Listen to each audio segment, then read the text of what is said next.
हमारे पास दो तरह के क्या थे, दो तरह के विटामिन थे। एक को हमने क्या कहा, वाटर सॉल्युबल विटामिन्स, और दूसरों को हमने क्या कह दिया, दूसरों को हमने ये कह दिया कि फैट सॉल्युबल वाटर। ठीक है, फैट्स में हमने देख लिया था हमारे लिए जो हमारे पास जो ऑयली प्रोडक्ट्स हैं उनको हमने क्या कहा था कि ये हमारे पास फैट सॉल्युबल, उनके अंदर जो विटामिन सॉल्व हो जाएंगे उनको फैट सॉल्युबल। अब इसको याद करने का तरीका एक याद रख लें, बीसी। बीसी, अब vitamin A B C D E के भी होता है विटामिन, ठीक है। तो हाँ, आपने बीसी क्यों याद रखना है, ये अपना लिख लीजिएगा कि जो फैट वाटर सॉल्युबल आपके पास विटामिन हैं वो सिर्फ दो हैं। कौन से? B C. ठीक है, मैं स्लो ही बोल रहा हूं ताकि आप लोग साथ साथ लिखते जाओ कि आपके पास वाटर सॉल्युबल कौन से हैं, बी और सी।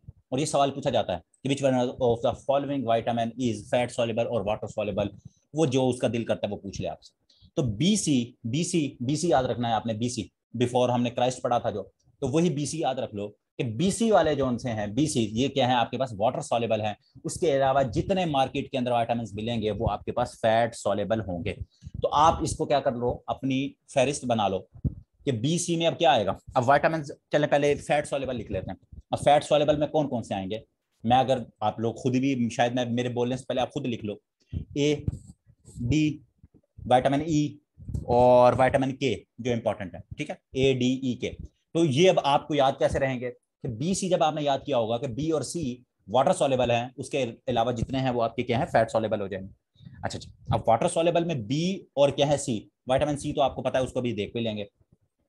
विटामिन सी के बाद जो बी है, बी के मैंने आपको उस दिन क्या बताया था, बी में मैंने आपको बताया था कि आपके पास बी टू भी होता है। ठीक है, आपके पास क्या है, विटामिन बी वन भी है, बी टू भी है, बी थ्री भी है, बी फाइव भी है, B six seven eight nine, ठीक है, बी ट्वेल्व भी होता है। ठीक है, बी ट्वेल्व भी होता है, जो जौन सा है उसकी, अगर बी ट्वेल्व आप ना लो तो आपको अनीमिया हो जाती है। ठीक है, तो ये बी ट्वेल्व की डेफिशिएंसी से अनीमिया हो जाती है, तो ये भी एक बीमारी होती है इससे, तो ये आपने याद रखना है। तो ये जौन से बी में जितने आएंगे, ए बी मैंने बताया B one two three four twelve तक जाते हैं, बी ट्वेल्व तक। तो ये सारे जौन से हैं ये आपके क्या हैं, बी वन से बी ट्वेल्व तक, ये सारे जौन से हैं आपके ये क्या होते हैं, ये सारे जौन से हैं ये आपके क्या हैं, ये आपके वाटर सॉल्युबल होते हैं, और सी भी है। ठीक है, तो अब इसके सोर्सेज हमने देख लिए थे, मैं सोर्सेज दोबारा नहीं बताऊंगा, अगर आपको होगी तो आप बुक में से दोबारा भी देख सकते हैं कि विटामिन ए जौन सा है ये आपको चीज में से, एग में से, ठीक है, ये जो आपके ग्रीन ग्रीन वेजिटेबल्स होती हैं, ठीक है, इन सब में से क्या है आपको विटामिन ए मिलता है। और अगर विटामिन ए की कमी हो जाए तो विटामिन ए की कमी से क्या होता है आपके पास, नाइट ब्लाइंडनेस।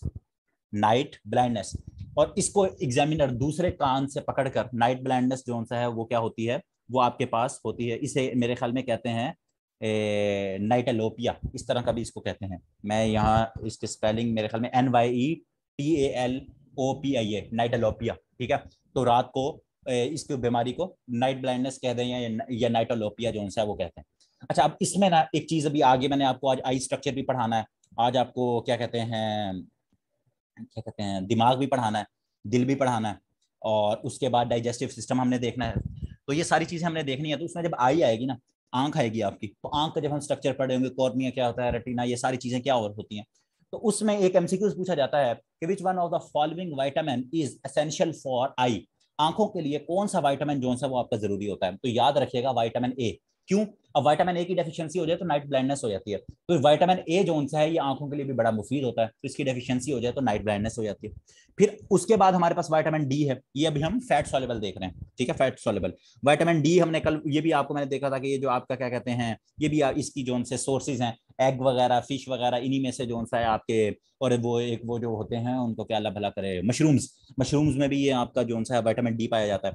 तो ये अगर इसकी कमी हो जाए तो वो क्या है, रिकेट्स, ये हड्डियों की जो बीमारी होती है, रिकेट्स। ठीक है, तो रिकेट्स ये हमने पहले देखा था, तो ये आप एक अपने प्रॉपर अब उसके नोट्स में शक्ल में आपके पास आ जाएंगे। ठीक हो गया, ये मैंने फर्स्ट लेक्चर के अंदर एक्सप्लेन किया था कि फैट्स क्या होते हैं। फैट्स आपके आयली प्रोडक्ट्स होते हैं, आयली प्रोडक्ट्स के अंदर जो हल हो जाएगा उसको फैट सॉल्युबल कहा जाएगा।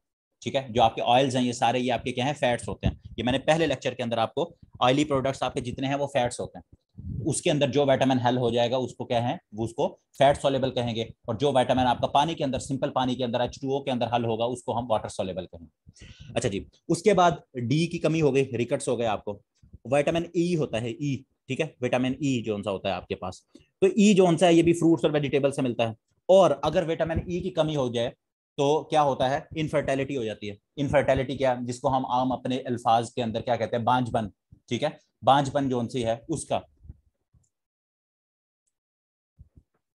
और विटामिन डी का जो सोर्स है, विटामिन डी ये आपका जो सूरज है, विटामिन डी के बारे में लिख लीजिएगा। विटामिन डी का जो सोर्स है वो आपका क्या होगा, विटामिन डी का सोर्स ये जो आपका सूरज है। कहते हैं विटामिन डी की कमी, सर्दियों में बैठे होते हैं तो कहते हैं विटामिन डी की कमी पूरी हो रही है, तो वो डी का सोर्स क्या है, आपका सूरज है। आप सूरज से जो सा वो भी विटामिन डी जो सा वो लेते हो, तो ये भी आपने याद रखना है। और उसके बाद अगर हम बात करें तो विटामिन ई हो गया, मैंने आपको बताया कि अगर इसकी कमी हो गई तो इनफर्टिलिटी या बांझपन जिसे कहते हैं उसके बारे में कहा जाता है। फिर इंपॉर्टेंट है विटामिन के। विटामिन के ये भी आपकी जो वेजिटेबल्स होती हैं, ग्रीन ग्रीन हरी भरी, ये जो पालक वगैरह हो गई जिनमें पत्ते होते हैं बड़े सब्ज सब्ज सब्ज से, उन जो आपकी होती हैं उनके अंदर विटामिन ई मिलता है। ठीक है, और विटामिन ई जो सॉरी के मिलता है। और के जो है अगर इसकी कमी हो जाए तो क्लॉटिंग ऑफ ब्लड होता है, ब्लड जो सा वो आपका क्लॉट होना शुरू हो जाता है। तो ये भी बड़ा इंपॉर्टेंट है, एग्जामिनेशन पॉइंट ऑफ व्यू से पूछा गया है। क्लॉटिंग ऑफ ब्लड जो सी है वो किसकी डेफिशिएंसी से होती है, तो ये आपका जो विटामिन के है उसकी डेफिशिएंसी से क्लॉटिंग ऑफ ब्लड हो जाती है।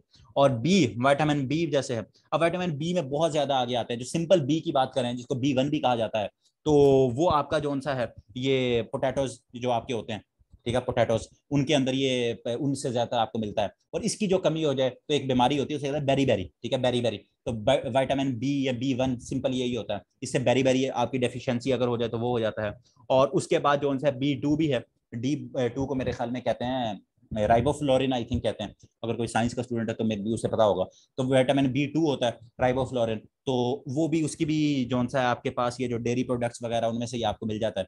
और इसकी अगर डेफिशिएंसी हो जाए विटामिन बी2 की, तो इससे जो सा है ये आपकी जरा स्किन में जो से क्रैक्स जरा वो हम कहते हैं ना कि वो जरा आपने देखा होगा कि जो मजदूरी भी करते हो लोग या जरा मेहनत मुशक्कत के बूढ़े जब हो जाते हैं तो क्रैक्स जरा जिल्द में पड़ जाते हैं, तो वो विटामिन बी2 की जो कमी हो रही होती है उसकी वजह से ये क्रैक्स वगैरह पड़ जाते हैं।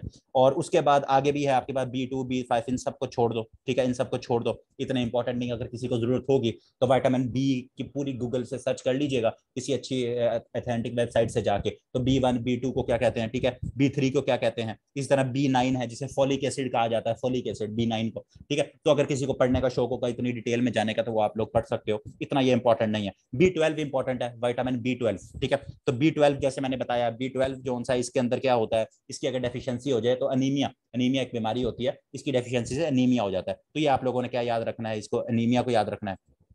और बी हमने देखा है क्या है, बी सी, ये आपके पास वाटर सॉल्युबल होता है। और एक सी बच गया, विटामिन सी। और सी आपको पता है सिट्रस, जो इतने आपके फ्रूट्स होते हैं, ये जो आपका क्या कहते हैं लीमू हो गया जिसको आजकल आग लगी हुई है, और आपके जो दूसरा किन्नू और माल्टा वगैरह, ये सारे ऑरेंजेस वगैरह, सिट्रस जो आपके फ्रूट्स होते हैं उनसे उनका ये सोर्स है, वहां से विटामिन सी आपको मिलता है। और अगर इसकी कमी हो जाए तो एक बीमारी होती है उसको कहते हैं स्क्रवी, उसे क्या कहते हैं स्क्रवी, SCURVY, स्क्रवी। तो स्क्रवी की जो बीमारी है वो इससे होती है, तो इसकी डेफिशिएंसी से ये आपने याद रखना है।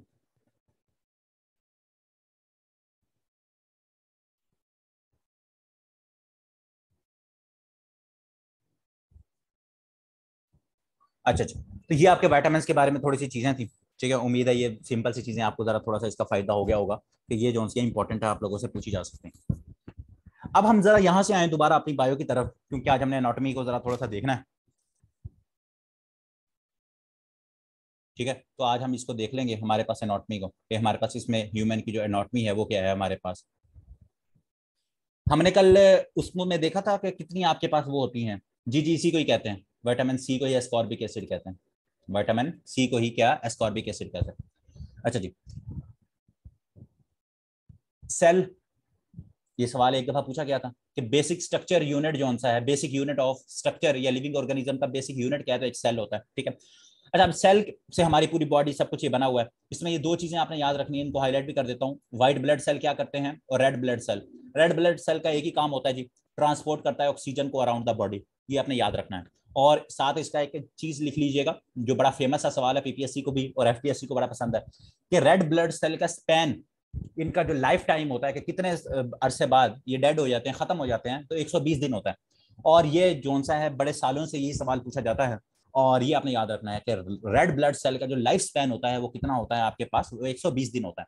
और व्हाइट ब्लड सेल का फंक्शन क्या है, ये जो आपके जितने जर्म्स बैक्टीरियाज वगैरह उनसे आपके प्रोटेक्शन करते हैं, ठीक है। और ये जो कहा जाता है कि उसके इस बंदे को जल्दी बीमारियां लग जाती हैं, तो उसका वो डॉक्टर क्या कहते हैं कि इसके वाइट ब्लड सेल जो है वो कमजोर है। और इनकी रेंज होती है, इनका लाइफ स्पैन जो सा होता है 5 से लेकर 21 दिन तक होता है। तो ये डिपेंड करता है, इसकी रेंज बहुत कम पूछी जाती है 5 से 21 दिन तक, ठीक है। इसमें कोई बीच में 10 भी कह देंगे, वो डिपेंड करता है, ये इतना इंपॉर्टेंट नहीं है। ज्यादा इंपॉर्टेंट आपके लिए क्या है, रेड ब्लड सेल, ठीक है, रेड ब्लड सेल। और इसकी रेंज बहुत इंपॉर्टेंट है, रेंज कह रहा हूँ, लाइफ टाइम जो इसका स्पैन होता है, कब ये खत्म हो जाते हैं, तो वो 120 दिन होता है, वो आपने याद रखना है, ये बहुत इंपॉर्टेंट सवाल है। अच्छा जी, उसके बाद जो सा ये भी देख लीजिएगा कि सेल सबसे पहले किसने यूज किया था, ये रॉबर्ट हॉकी साहब है, ठीक है। ये इस तरह के इंटरेस्टिंग इन्फॉर्मेशन जनरल नॉलेज में कभी काम आ जाती है, तो ये चीजों को अपने देख लेना। माइक्रोस्कोप, जो आपके माइक्रो ऑर्गेनिज्म छोटी छोटी सी चीजें हैं, उनको माइक्रोस्कोप के थ्रू आप यूज करते हैं, तो ये इतना इंपॉर्टेंट नहीं है, ये आप लोग खुद पढ़ सकते हो, ठीक है। अच्छा जी, अब आपके पास अगर हम बात करें, ये सारी चीजें देख लेना, सिंपल सिंपल सी चीजें हैं, मेम्ब्रेन क्या है, न्यूक्लियस क्या है, इसको आप देख लोगे। हम चलते हैं जरा थोड़ा सा इंपॉर्टेंट चीज की तरफ, जो हमारे लिए आज इंपॉर्टेंट है। अच्छा जी, ऑर्गन और आपके पास ग्लैंड, ठीक है, ऑर्गन और ग्लैंड, इसको तो हमने देख लिया था क्या क्या फर्क होता है। और ऑर्गन क्या क्या है, देखो दिल, आपका दिल का क्या काम है, पंप करता है ब्लड को, याद रखना। जो खून है आपका, ब्लड जिसे कहते हैं, वो आपका जो दिल है, जो दिल है वो क्या करता है, उसका काम से पंप करता है, वो पैदा नहीं करता। पैदा कहां से होता है, आपकी हड्डियों के अंदर जो बोन मैरो होता है, जो गूदा होता है, मोस्टली वहां से पैदा होता है, ठीक है। तो आपका जो, और इसका क्या काम होता है हार्ट का, इसने सिर्फ पंप करना होता है। और हार्ट के अंदर हम देखेंगे, या बल्कि अभी देख लो, साथ लिखवा देता हूँ, एक होती है आर्टरी, एक होती है वेन, ठीक है। आर्टरी और वेन के बारे में भी एक सवाल पूछा जाता है कि आर्टरी क्या करती है। आर्टरी का काम होता है, ए से याद रखो, अवे। आर्टरी का काम, उसने दिल से जो सा है, वो जो खून है उसको लेकर जाना है, ठीक है, उसका क्या काम है, खून को लेकर जाना, ए से अवे, ए से आर्टरी। और जो वेन है, वेन का काम क्या होता है, खून को वापस दिल के अंदर लेके आना है। तो ये इसका फंक्शन होता है, ए से याद रखो, अवे। तो ये सवाल कभी पूछ लिया जाए तो ए से दोनों का याद रखना कि आर्टरी का हमेशा फंक्शन क्या होता है, उसमें खून जो सा पंप करना होता है, अवे लेके जाना होता है हार्ट से। लंग्स, ये सारी चीजें भी देखेंगे। लीवर हमने कल देखा था, सबसे बड़ा हमारे पास क्या है, ऑर्गन क्या है, लीवर है। सबसे बड़ा ऑर्गन क्या है, लीवर है, सॉरी ग्लैंड क्या है, लीवर है। और ऑर्गन हमारे पास क्या है, सबसे बड़ी, वो आपकी स्किन है। तो ये हमने देख लिया था। उसके बाद जो सा है, ये इंपॉर्टेंट नहीं है इतना हमारे लिए। तो ये सारे सिस्टम हमने पढ़ने हैं। डाइजेस्टिव सिस्टम पढ़ेंगे आज आपको, डाइजेस्टिव सिस्टम किस तरह आप खाना खाते हो, किस तरह होता बाइल जूस, ये सारा आपका होता किस तरह इंटेस्टाइन से होता।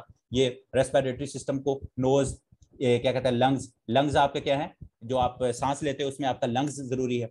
और डाइजेस्टिव सिस्टम में आपका मेन क्या काम करता है, फूड पाइप है, ट्रैकिया वगैरह, ये सारी चीजें आएंगी, स्टमक वगैरह, ये इंपॉर्टेंट है इसके लिए।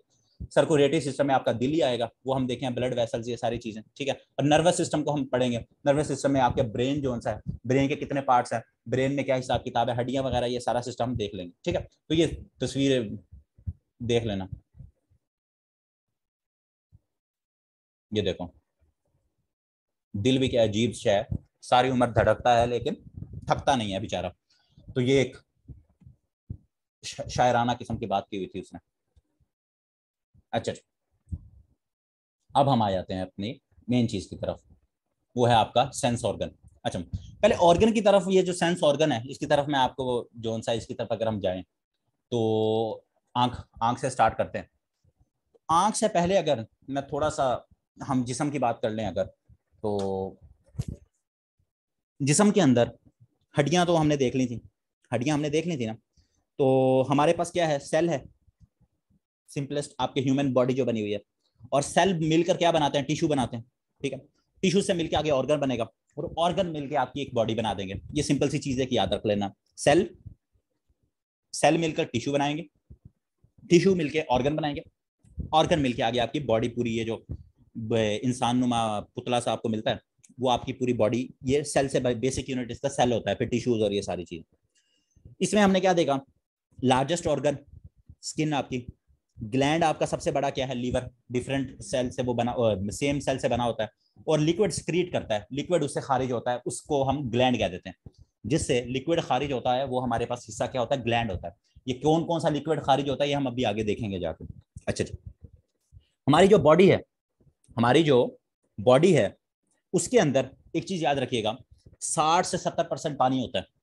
ये आपका सवाल है कि हमारी जो बॉडी है उसके अंदर कितने परसेंट पानी होता है, 60 से 70% पानी होता है। और जो आपका ब्लड है, ये जो आपका ब्लड है, ब्लड के अंदर 95% जो सा है वो वाटर होता है। ये भी आपका सवाल है कि ब्लड के अंदर वाटर की परसेंटेज कितनी है, अप्रोक्सीमेटली 95% आपका ब्लड के अंदर क्या है, वाटर की परसेंटेज। अच्छा, यहाँ ब्लड से मुझे याद आया,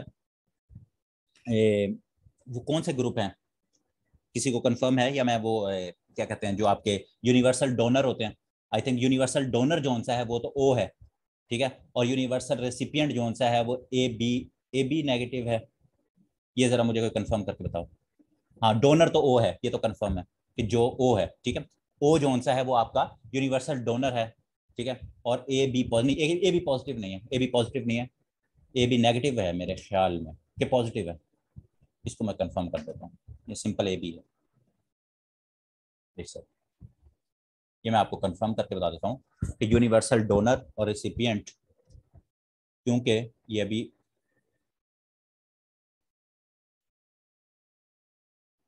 आप लोगों का साथ ही ये चीज क्लियर हो जाए। अच्छा जी, ओ नेगेटिव आपका, ओ नेगेटिव जो सा है, ओ नेगेटिव आपका हो गया डोनर, ठीक है, और ए बी पॉजिटिव जो सा है, ए बी पॉजिटिव वो आपका क्या है, वो आपका यूनिवर्सल रिसिपिएंट, ठीक है, और इसमें जो सा है ये आपने याद रख लेना, तो ये आपका कभी कभी सवाल जो सा है वो पूछ लिया जाता है, ठीक है, तो ए बी पॉजिटिव आपका क्या है, रिसिपिएंट हो गया, और ओ जो सा है आपका, ओ नेगेटिव वो आपका क्या है, यूनिवर्सल डोनर। अब इसको याद कैसे रखना है, इसका सिंपल सा तरीका है, मुझे दूसरा भूल जाता है, जो डोनर वाला मुझे कैसे याद रहा कि डोनर के अंदर ओ आ रहे हैं, ओ दो दफा ओ आ रहे हैं, DONOR, तो ओ से आपने याद रखना है, ठीक है, ओ से आपने याद रखना है कि ओ आपका क्या है, यूनिवर्सल, यूनिवर्सल आपका ओ क्या है, यूनिवर्सल आपका डोनर है, डोनर में ओ आ रहा है। 95% वाटर की परसेंटेज होती है आपकी किसके अंदर, 95% आपका वाटर है ह्यूमन ब्लड के अंदर, ह्यूमन ब्लड के अंदर। अच्छा जी, उसके बाद अगर हम बात करें, हड्डियों की बात हमने की, तो 300 हड्डियां, जब बच्चा पैदा हुआ 300 हड्डियां थी उसके अंदर, फिर जब एक इंसान बन गया तो 206 हड्डियां बच गई, तो 206 जो हड्डियां बची उनकी अगर हम बात करें, 206 हड्डियों की अगर हम बात करें, अच्छा यहाँ 206 हड्डियों से याद आया, वाटर की बात कर रहा था, इससे पहले स्किप हो जाए, जो आपका दिमाग है, ब्लड के अंदर 95%, पूरी बॉडी के अंदर 60 to 70% वाटर, और जो आपका दिमाग है, ये जो आपका दिमाग है जो कि हमारा कभी कभी चलता है, वो 75% उसके अंदर वाटर होता है, जो आपका दिमाग है उसके अंदर, ह्यूमन बॉडी का जो दिमाग है, brain of human body contains 75% water. तो ये भी आपका इसका एवरीडे साइंस का एक सवाल है, बड़ा वन लाइनर साइंस, तो ये भी आप साथ लिख लीजिएगा, इंपॉर्टेंट है। और उसके बाद जो सा है, जो इन मर्द का दिमाग है, जो मर्द का दिमाग है वो भारी होता है, अब ये पता नहीं क्यों भारी होता है, तो ये आपने देख लेना। 1.5 जो सा है ना, सॉरी 1.5 कह रहा हूँ, बल्कि आपको मैं ग्राम्स में लिखवा देता हूँ, क्योंकि जो एवरेज वेट है ना दिमाग का, फीमेल और मेल इंसानों की बात कर रहे हैं, जो एवरेज वेट होता है दिमाग का वो होता है अप्रोक्सीमेटली 3 पाउंड, या ये अगर हम कहें तो 1.5 किलोग्राम आपके दिमाग का वजन होता है एवरेज, ठीक है, तो ये एवरेज पूछ लिया जाता है। और बाकी वो मेल और फीमेल का एक आता है, वो आप देख लीजिएगा कि मेल जो है वो 1300 समथिंग ग्राम होता है, और जो फीमेल होता है वो 1100 समथिंग ग्राम होता है, तो इसकी एग्जैक्ट फिगर देख लीजिए, मेरे ख्याल में मेल जो सा है वो 1330 होगा या 1336 होगा, 1336 ही होगा मेरे ख्याल में, तो जो मेल का जो है वो है 1336, और बॉडी में भी लेकिन वो एवरेज एग्जाम में जो सा हमारे पास ऑप्शन आती है वो मैं आपको लिखवा रहा हूँ, 60 to 70% उसमें रेंज जो लिखी होती है, जो एग्जाम में आपसे पूछा जाएगा उसमें 60 to 70% वाटर की होगी, तो आप एग्जामिनेशन पॉइंट ऑफ व्यू से भी देखें, क्योंकि 10 से 15 साल लग जाते हैं पीपीएससी और एफपीएससी को अपना वो जो एमसीक्यूज बैंक है उसको अपडेट करने में, ठीक है। तो बाकी अगर हम आगे चलें, यहाँ ब्रेन के ऊपर, ये इनके ऊपर बड़ी बात हो गई, और ब्रेन फिर मैं आगे आपको दोबारा डिटेल में भी पढ़ा दूंगा कि ब्रेन में 3 हैं, ये जो इसके पार्ट्स होते हैं, अभी आगे हम जाएंगे, फोर ब्रेन है आपका, फिर मिड ब्रेन है, और फिर हिंड ब्रेन होता है, फोर ब्रेन के अंदर सेरेब्रम, ये सारी चीजें जो हैं, ये सारी चीजें आगे आएंगी, तो ये बड़ा इंपॉर्टेंट है। ब्रेन के अंदर 75% वाटर। अच्छा जी, बोन्स की बात करें, तो बोन्स बोन्स की बात करें, बोन्स यहाँ कहाँ है,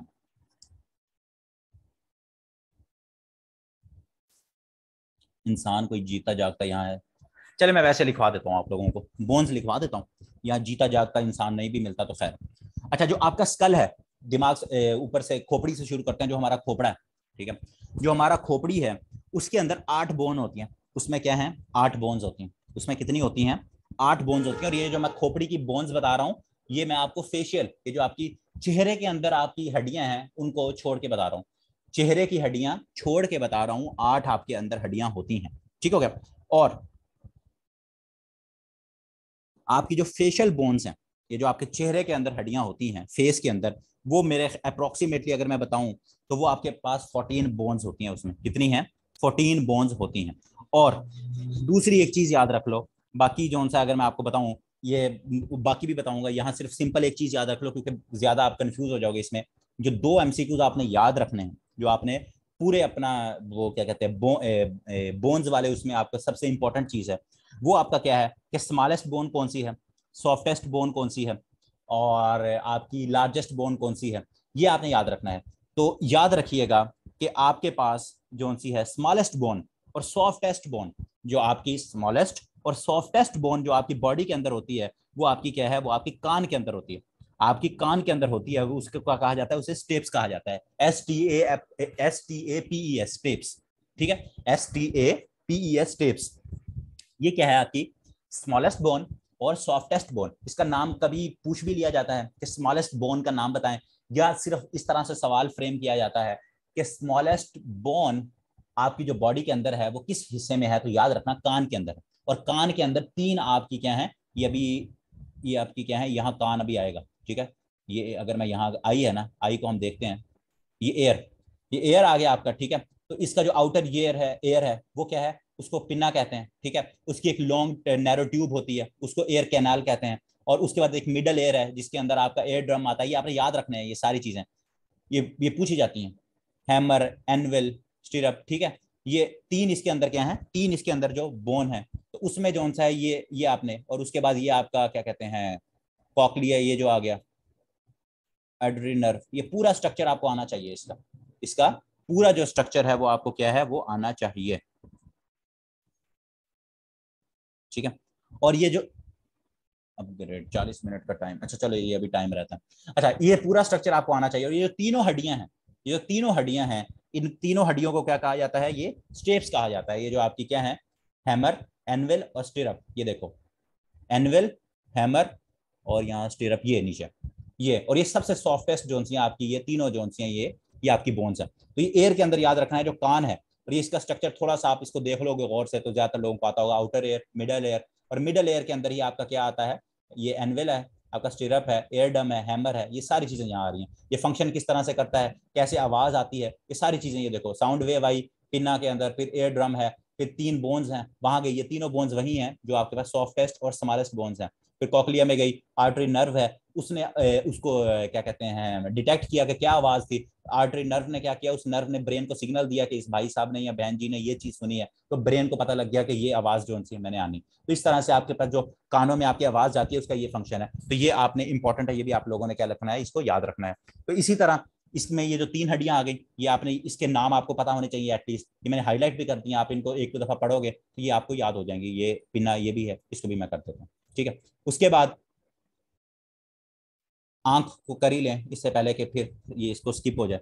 आंख की बात करें तो ये देखो, ये आपका सारा आयरस, कॉर्निया, पेपल, लेंस होता है आपका। लेंस कौन सा है ये आगे भी पढ़ेंगे, यहाँ एक जनरल नॉलेज के लिए लिख लो, कन्वेक्स लेंस जो है आपकी आंख के अंदर होता है। रेटिना, ऑप्टिक नर्व, ये सारा जो सा है ये आपका ह्यूमन आई का जो सा ये हिसाब किताब होता है, ठीक है। और आई, ये जो आपकी क्या होता है, आई लिड्स कहते हैं, ये सिंपल चीजें आपको तो पता होंगी ये सारी चीजें। तो मेन पार्ट्स आपके पास क्या है, कॉर्निया जो आपको पता होना चाहिए, आयरस, पेपल, लेंस, रेटिना और ऑप्टिक नर्व। और ऑप्टिक नर्व का भी काम क्या होगा, जैसे वहां हमारे पास अभी नीचे क्या थी, ऑडिटरी नर्व, उसका क्या काम है, उसने कोई चीज को सुना, दिमाग को सिग्नल दे दिया कि भाई मैंने ये चीज सुनी है।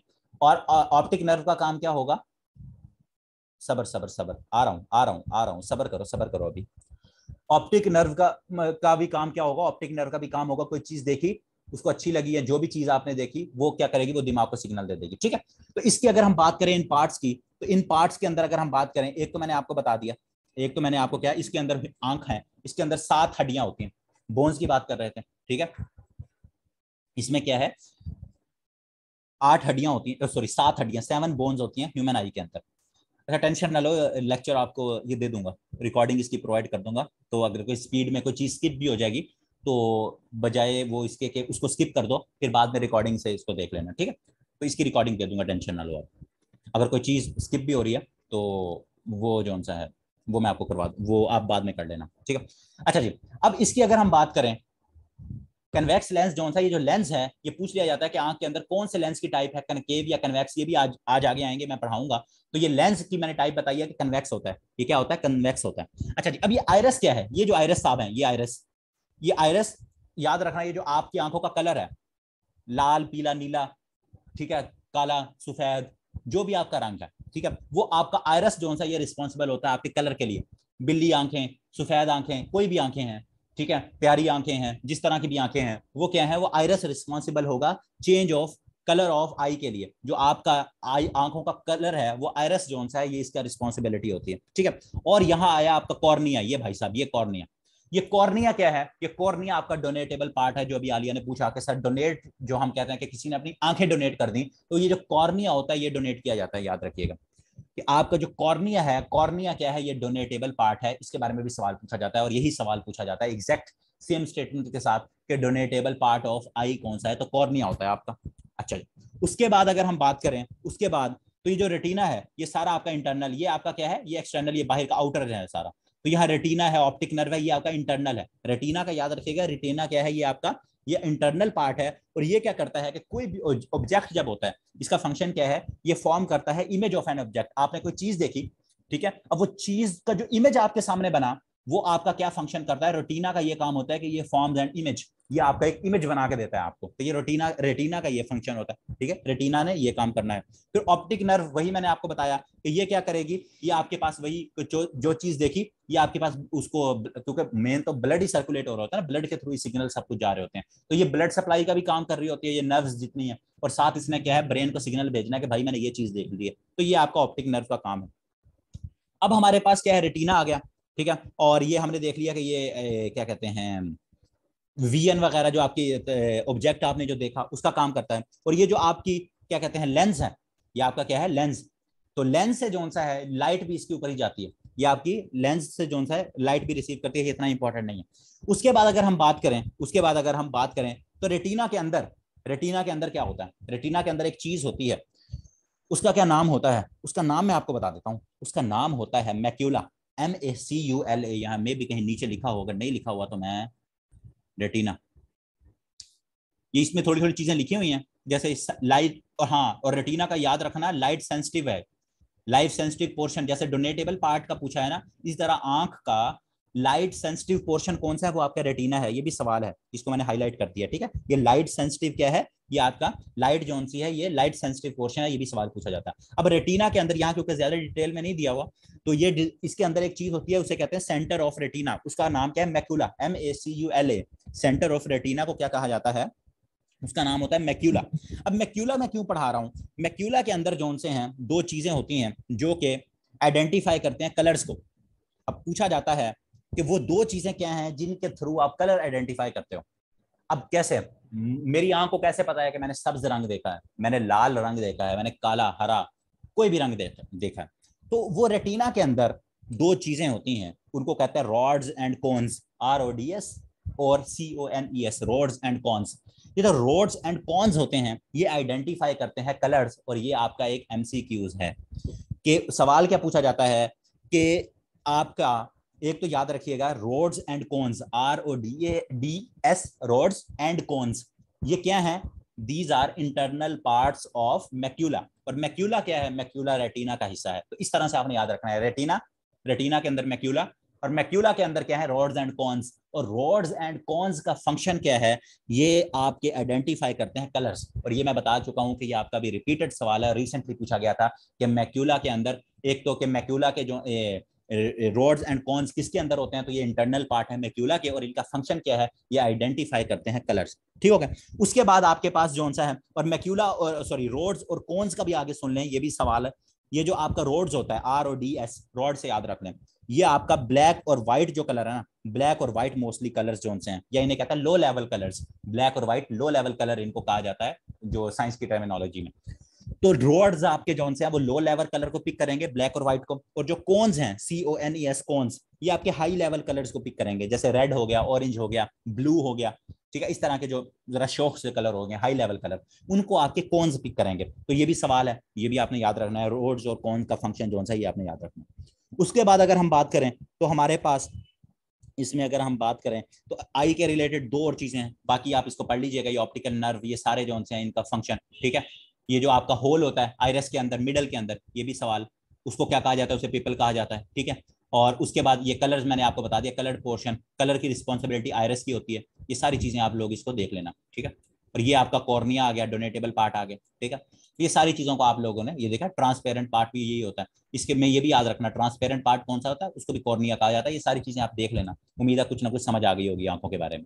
ये भी यहाँ देखो पूरा फंक्शन लिखा हुआ है, लाइट रे आई, कॉर्निया में गई, फिर पीपल में गई, उसके बाद लेंस, लेंस ने इमेज बनाकर क्या दिया, इमेज बनाकर उसने रेटिना को दिया। अब रेटिना के अंदर क्या है, मैकुला है, और बाकी उसके अंदर आगे रोड्स एंड कॉन्स है, उसने वो किया, और आगे से उसने ऑप्टिकल नर्व के थ्रू ब्रेन को बता दिया कि भाई साहब या बहन जी मैंने ये चीज देखी है। उसके बाद लास्ट दो चीजें आई के रिलेटेड, आई के एक तो मैंने विटामिन ए का बता दिया था, वो आप लोगों को पता है, ठीक है। अब उस अगर ना हो तो नाइट ब्लाइंडनेस हो जाएगी। और ये एक दूसरी चीज याद रखो, अगर थोड़ा सा इसमें अपना कॉमन सेंस यूज करो, तो एक हमने चीज सुनी है कि यार ये बंदा जो सा कलर ब्लाइंड है, तो अगर कलर ब्लाइंड है तो उसका क्या मतलब होगा, कलर ब्लाइंड का मतलब ये होगा कि ये जो आपके पास मैक्यूला है उसके अंदर रोड्स एंड कॉन्स हैं, ये काम उसका सही नहीं कर रहा, ठीक है। तो ये आपने चीज याद रखनी है। और मीटिंग का आई थिंक टाइम खत्म होने वाला है, तो एक सेकंड जरा रुको।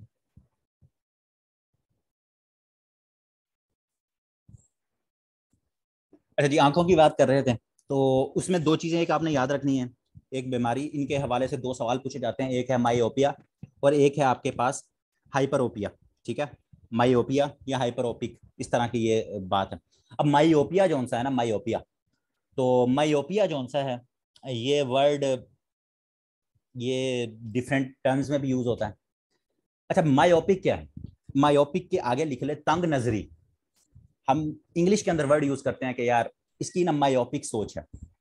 इसका वियन, ये जो लीडर है ना, ये वियन इसका जो लीड, ये जो लेट्स सपोज एबीसी, कोई एबीसी लीडर है, इसके पास कोई विजन नहीं है, मायोपिक विजन है। तो जब हम कह रहे होते हैं मायोपिक विजन है, उसका क्या मतलब होता है, उसका ये मतलब होता है कि ये कोई 10 15 20 सालों की नहीं सोच है, ये कल की सोच रहा है, इलेक्शन जीत जाऊंगा, कुछ ये कर दूंगा, ठीक है। तो इसके पास पास का विजन है।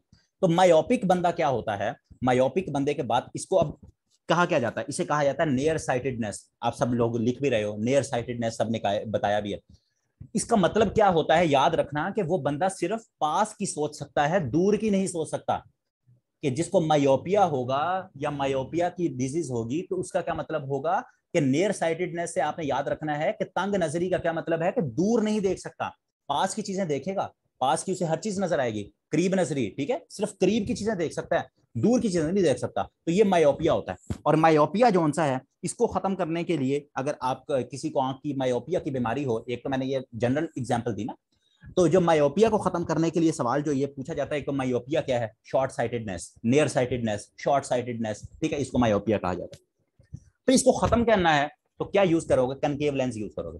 क्योंकि सर कनकेव लेंस तो अभी हम आगे देख भी लेंगे कनकेव लेंस क्या है। तो कनकेव लेंस यूज करोगे आप शॉर्ट साइटेडनेस को या मायोपिया को खत्म करने के लिए, ठीक है। अब इसका उलट क्या होगा, इसका उलट होगा फार साइटेडनेस, फार साइटेडनेस या जिसे हाइपरोपिया कहेंगे। अब फार साइटेडनेस में क्या है कि आपको दूर की चीजें तो बड़ी अच्छी नजर आएंगी, ठीक है, दूर की चीजें आपको बहुत अच्छी आएंगी, आपको 20 20 साल के, 25 25 साल के आपको विजन क्लियर होगा। आप कहोगे कि मैं तो 20 सालों बाद मुल्क को या फलानी चीज को इस तरह का कर दूंगा, मेरा विजन ये है।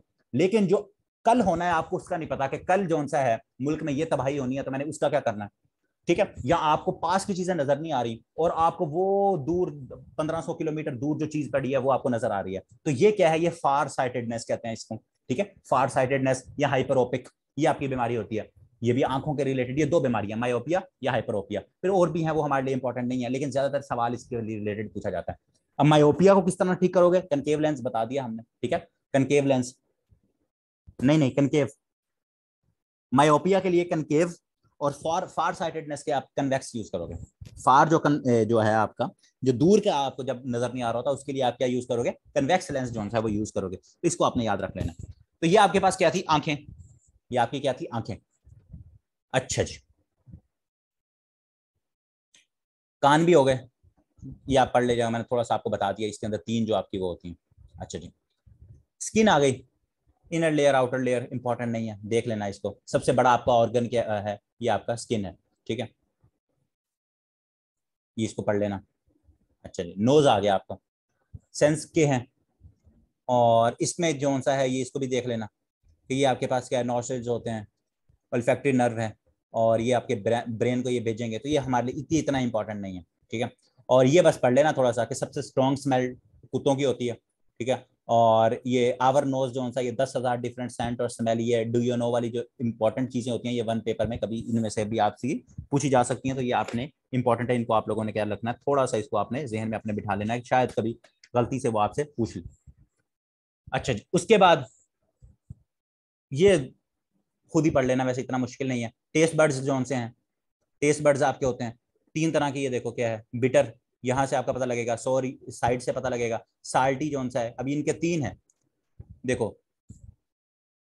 आपकी जो सी है ना जुबान, उसमें डिफरेंट टेस्ट बर्ड्स हैं आपके, जो अपर सरफेस है ना, उसमें जो सा उन्होंने ये बताया हुआ है। और ये इसमें जो सा है टेस्ट आपका कैसे पता लगा, आपने कोई चीज यहाँ जुबान के ऊपर लगाई, तो फिर वही सेल आपका जो नर्व सेल होता है, वहां से आपके दिमाग को सिग्नल जाएगा, हाँ जी ठीक है, क्या कहते हैं, उसने भाई साहब जी मीठा खाया है, खट्टा खाया है, इस तरह का, ठीक है। तो ये जो डिफरेंट आपकी जुबान के पार्ट्स है ना, वो डिफरेंट टेस्ट आपके वो करते हैं, ठीक है। अब देखो हम क्या करते हैं, मीठा है, साल्टी है, एक खट्टा है, तुरश जिसे हम कहते हैं, या मीठा, इस तरह की चीजें। तो अब वो बता रहा है कि आपको आपकी कौन सी जुबान जो है वो जुबान का जो साइड है वो आपको बताती है कि आपका मीठा है। तो ये आप जो आपकी बिल्कुल ये जिसे हम कहते हैं चूंच होती है, कहते हैं नहीं, आपकी जुबान, काफी सारे लोग होते हैं उनकी चूंच बड़ी लंबी होती है, तो माएँ कहती हैं कि जुबान बहुत चलती है तो काटनी पड़ेगी आगे से, तो वो यही चूंच होती है, ठीक है। तो ये स्वीट जो आपका है वो यहाँ से, साल्टी आपका ये साइड से पता लगता है, और ये बिटर जोन सा है, ये जो आपके बिल्कुल बैक साइड होती है, तो वो आपका ये बिटर, ये तीनों को जरा आप तस्वीर बनी हुई है, तो ये सिंपल सी है, ये आप इनको देख लेना कि इनके कौन कौन से टेस्ट कहाँ से आते हैं, ठीक है। उसके बाद अगर हम थोड़ा सा आगे जाएं, ये रेस्पायरेशन और ये आप इसको देख लेना, इतना इंपॉर्टेंट नहीं है। फोटोसिंथेसिस क्या है, क्या कहते हैं, फूड मेकिंग प्रोसेस, ये प्लांट्स क्या है, तो ये हमारे लिए इतना इंपॉर्टेंट नहीं है, ठीक है। अपर एपिडर्मिस, लोअर एपिडर्मिस, इसके बारे में इतना दिमाग खपाने की आपको जरूरत नहीं है, अगर किसी को दिल करेगा तो वो पढ़ लेना, तो उसको पता लग जाएगा कि दिमाग जो प्लांट्स हैं उनके अंदर क्या हिसाब किताब चल रहा है, ठीक है। फोटोसिंथेसिस का पता है, फोटोसिंथेसिस का प्रोसेस क्या होता है, फोटोसिंथेसिस का प्रोसेस जो है ये तो सबको पता होगा, ठीक है। तो ये तो सिंपल सी चीजें, कार्बन डाइऑक्साइड है, वाटर आया, सनलाइट आई, और उसके बाद ग्लूकोज और ऑक्सीजन बन गया। इसके हवाले से एक चीज अभी रिसेंटली भी पूछी गई थी, वो आपने याद रखनी है, फोटोसिंथेसिस का, कि एक आपका फोटोसिंथेसिस होता है जिसमें आपका क्या है, ऑक्सीजन प्रोड्यूस हो रही है, फोटोसिंथेसिस में क्या प्रोड्यूस हो रही होती है, ऑक्सीजन। लेकिन जो आपका रेस्पिरेशन है उसमें क्या होती है, उसमें कार्बन डाइऑक्साइड। तो ये रिवर्स ऑपोजिट हो जाता है। रात को जो आपके ये क्या कहते हैं, जो आपके प्लांट्स होते हैं, दिन के अंदर वो आपको क्या कर रहे होते हैं, वो ऑक्सीजन को क्या कर रहे हैं, वो ऑक्सीजन आपको दे रहे हैं, और कार्बन डाइऑक्साइड को क्या कर रहे हैं, वो एब्जॉर्ब कर रहे हैं। लेकिन रात को क्या होता है, जिसकी वजह से हमें कहा जाता है कि रात को आप पौधों के नीचे भी ना सोया करें, रात को ये प्रोसेस उल्ट हो जाता है। रात को कर लेना इंपॉर्टेंट है। रात को क्या होता है, रात को ये होता है कि जो आपके पौधे हैं वो क्या करते हैं, वो आपके ऑक्सीजन को इनटेक कर रहे होते हैं, ऑक्सीजन को इनटेक कर रहे हैं, और कार्बन डाइऑक्साइड को क्या कर रहे हैं, वो खारिज कर रहे होते हैं। इसलिए रात को ये रिकमेंड किया जाता है, और ये सवाल भी पूछा जाता है कि रात को क्या होता है, रात को फोटोसिंथेसिस नहीं हो रहा होता, रेस्पिरेशन का प्रोसेस हो रहा होता है, कि वो क्या हो रहा है कि आप कार्बन डाइऑक्साइड, जो पौधे हैं वो क्या कर रहे होते हैं, वो कार्बन डाइऑक्साइड को सॉरी वो ऑक्सीजन को इनहेल कर रहे हो, वो क्या कहते हैं, इनटेक कर रहे होते हैं, और कार्बन डाइऑक्साइड को रिलीज कर रहे होते हैं, तो उल्टा प्रोसेस हो जाता है, इसलिए रात को ये किया जाता है, ठीक है। तो ये आपने याद रखना है, ये इनके पढ़ लीजिएगा। लाइट टेम्परेचर, नॉर्मली प्लांट्स जो से 25 से 35, ये रेंज इंपॉर्टेंट है, इसको देख लीजिएगा, ठीक है। अच्छा जी, ये रेस्पिरेशन का अगेन आया हुआ है, किस तरह रेस्पिरेशन हो रही है, ये सारी फोटोसिंथेसिस, और इसको ही आप लोग देख लोगे, इतना इंपॉर्टेंट, ये ज्यादा वो नहीं है, एक्सप्लेन करने की चीज नहीं है। अच्छा जी, इन्वायरमेंट एंड इंट्रैक्शन, इसके पहले कि मैं यहाँ जाऊँ इन्वायरमेंट और इंट्रैक्शन के ऊपर,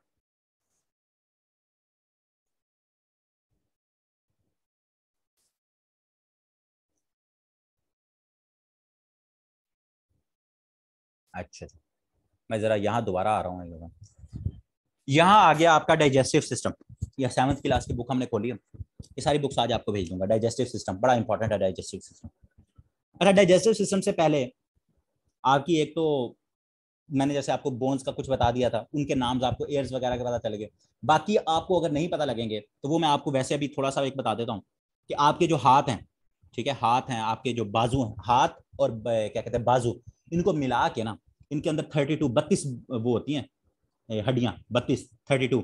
और जो हाथों के अंदर आपकी जो बोन्स होती हैं उनको क्या कहा जाता है, उनको कहा जाता है, ये क्या कहा जाता है उनको, हाँ carpal bones, CARPL, carpal bones. जो हाथों के अंदर आपकी हड्डियां हैं, अगर कभी पूछ लिया जाए तो कार्पल बोन्स जो सी हैं ये आपकी कहाँ होती हैं, तो हाथों की जो हड्डियां होती हैं हैंड्स की, उनको क्या कहा जाता है, उनके अंदर कार्पल्स। और फिर वो आगे उनके डिफरेंट टाइप्स हैं, मेटाकार्पल्स वही वगैरह, उनकी इतनी डिटेल में ना जाना, अगर फिर बता रहा हूँ किसी को शौक होगा वो डिटेल में इन चीज़ों को पढ़ सकता है।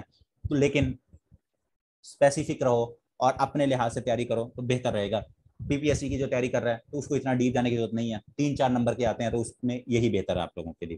कार्पल बोन्स हैंड के अंदर आ गई, ठीक हो गया। उसके बाद जो से अगर हम बात करें तो हैंड्स के बाद यहाँ शोल्डर के ऊपर आए, तो आपके शोल्डर के ऊपर जो सी एक बोन होती है, ठीक है, उसको क्या कहा जाता है, beauty bones, beauty bone. Beauty bone का किसी को, हर किसी ने सुना होगा ब्यूटी बोन, बड़े लोगों को ख्वाहिश होती है और उसकी बड़ी वो कदर की जाती है। तो ब्यूटी बोन का नाम पता किसी को,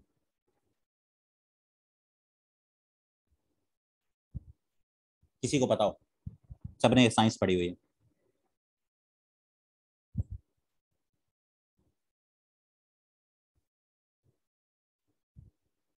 कोई तो बताए,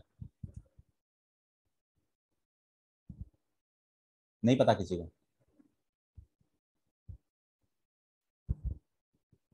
कोई आइडिया, को तुक्का ही लगा दो, गूगल करके, गूगल ना करना वैसे बता देना, कोई C से शुरू होता हो नाम उसका, कोई कैल्विक टाइप का इस तरह का है, कैल्विक बोन, ब्यूटी बोन जिसे कहा जाता है आपकी, ये जो आपकी गर्दन के ऊपर यहाँ से नजर आ रही होती है ब्यूटी बोन, ठीक है, कैल्विक, कैल्विक बोन उसे कहा जाता है, ब्यूटी बोन जो सी होती है आपकी, ठीक है, उसको, हाँ कैल्विक बोन, कैल्विक बोन, ठीक है, उसको ब्यूटी बोन का दूसरा नाम क्या है ये जो इस तरह ने लिख दिया कैल्विक बोन, ठीक है, तो ये भी इंपॉर्टेंट, इसका नाम आपने याद रखना है। अच्छा जी, उसके बाद अगर हम देखें तो ये जो आपकी पसलियां होती हैं, पसलियां, जिनको क्या कहते हैं, रिब केज कहते हैं, rib cage, RIBCAG, rib cage, पसलियां 24 होती हैं, पेयर होता है इनका, ठीक है, 12-12 का, तो 24 पसलियां हो गई आपकी। और इसमें एक और भी बोन होती है, टोटल आपकी ये जो आपका पसलियों वाला हिस्सा इसमें 25 होती हैं, एक तो 24 आपकी पसलियां हो गई, और एक और भी होती है उसका मेरे ख्याल में नाम होता है स्टर्नम, STERNUM, स्टर्नम, एक और बोन भी होती है, तो टोटल जोन्सियां इस एरिया के अंदर आपके 25, हाँ स्टर्नम बोन, ठीक है, तो ये आपकी 25 जोन्सियां ये।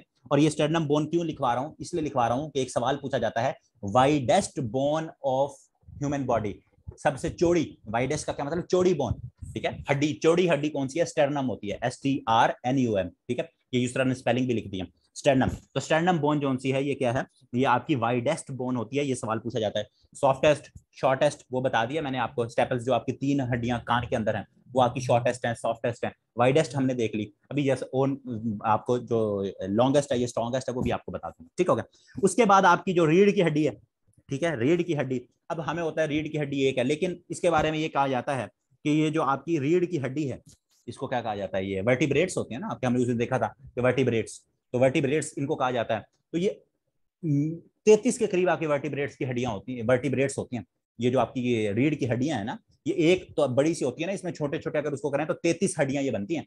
आप ये 206 ऐसे नहीं बन जाती, आप ऐड करोगे ना, ये जो मैं लिखवा रहा हूँ कि 32 आपके हाथ और उसमें 25 ये, 33 आपके वर्टिब्रेट्स हो गए, ठीक है। उसके बाद बाकी कान की हमने देखी, और बाकी इसी तरह अगर हम ब्रेन में जाएंगे तो ब्रेन के अंदर भी जो है वो भी आपकी अभी आगे उसमें भी मैं आपको बता दूंगा, लेकिन अगर किसी ने अभी लिखना है तो उसमें 8 मैंने आपको वैसे स्कल के अंदर बताई थी, और आपके 32 दांत हो गए, ठीक है, 32 दांत हम देख चुके हैं। और ये जो आपका शक्ल है, फेस है, 14 जोन सी आपके फेस के अंदर होती हैं, तो ये सारी आपको पता होनी चाहिए।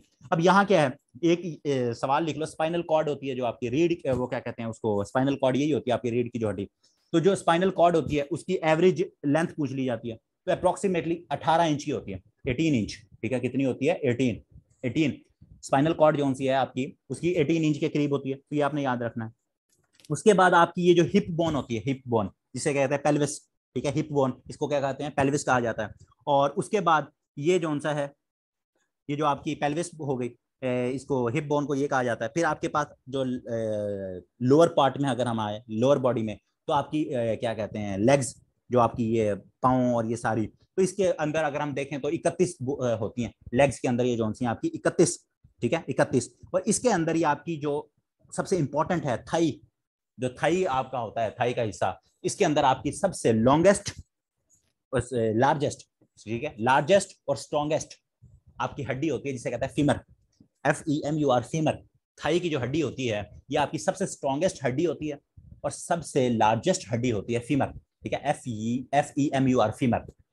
तो वाइडेस्ट देख ली हमने स्टेरनम, फीमर देख ली लार्जेस्ट एंड स्ट्रॉन्गेस्ट, और थर्ड हमने क्या है सॉफ्टेस्ट जो सी आपकी एयर की हड्डियां देख ली, फीमर हो गई आपकी। उसके बाद फीमर के बाद अगर हम बात करें तो बस यहां तक सही है।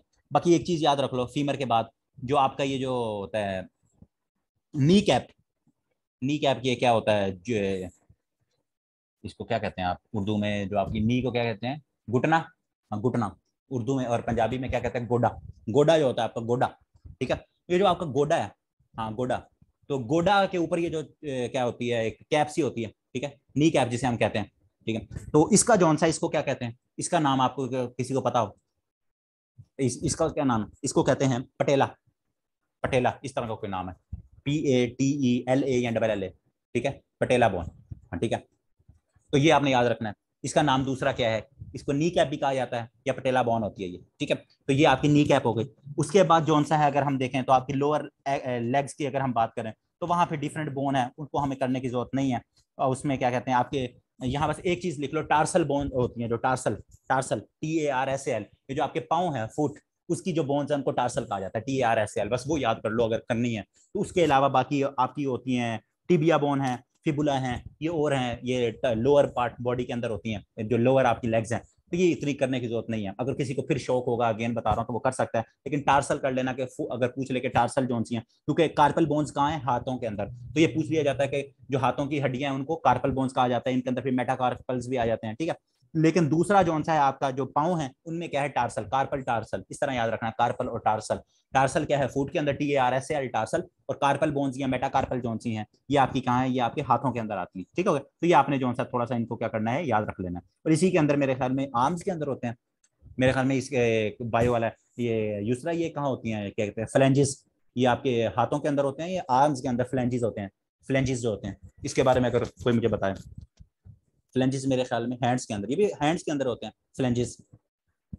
और जो आर्म्स होती हैं, आर्म्स, उनकी फिर हड्डियों को क्या कहा जाता है, जो आपके बाजू हो गए, बाजू जौन सा है उनके अंदर कौन सा है, ये आपकी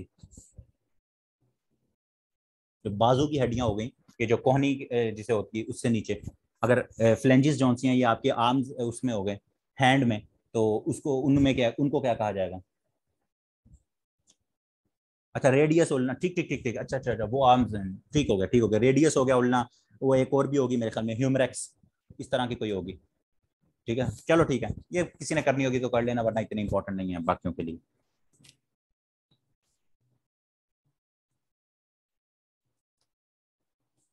ठीक है। हाँ ह्यूमरस, ये हो गया। अच्छा जी,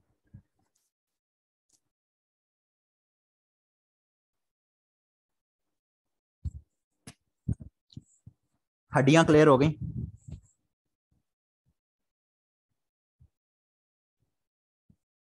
अपनी हड्डियां चेक कर लो, सारी पूरी हैं। एयर को हमने देख लिया, उसके अंदर तीन है जैसे हमारे पास, और उसमें आपकी क्या है, जो तीन हैमर है, एनवेल है, स्टिरअप है। अच्छा, और यहाँ ये वो याद है मैंने स्टेप्स बताया ना आपको, वो तीनों को भी कहते हैं, ये जो आपकी स्टिरअप है, स्टिरअप, ठीक है, स्टिरअप, उसी को स्टेप्स भी कहा जाता है, ठीक है, उसी को भी स्टेप्स ही कहा जाता है। तो वो अगर आ जाए कभी स्टेप्स की जगह स्टिरअप भी लिखा आ जाए तो कंफ्यूज नहीं हो जाना, ठीक है, तो वो आपने इसमें भी देख लेना। अच्छा जी।